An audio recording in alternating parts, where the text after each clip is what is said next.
નમસ્કાર મિત્રો, બધાને જય માતાજી.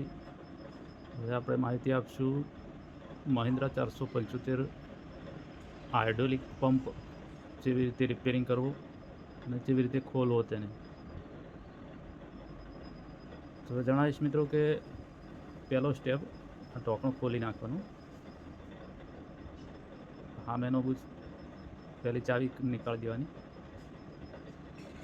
ચાવી નીકળે એટલે પછી ઢોકણું નીકાળી દેવાનું.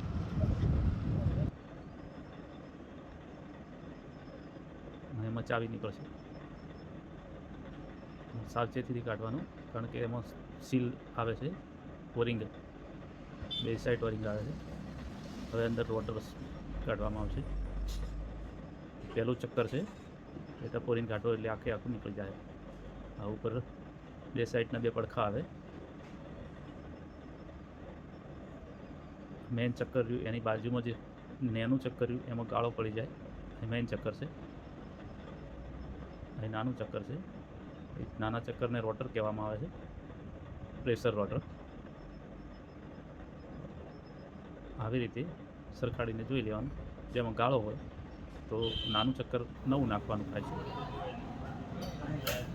કે આ રેડી જ છે, સાફ સફાઈ કરી દેવાની. પહેલાં તો બધું ખેડી નાખવાનું. સાવચેતથી કાઢવાનું, કારણ કે એકદમ પ્યોર એલિમન આવે છે, જેને તેન કહેવામાં આવે.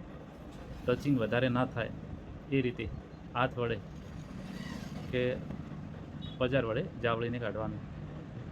અંદર ઘીસી પડવી ના જોઈએ. તો મિત્રો, આ તો 475નો હાઇડ્રોલિક પંપ.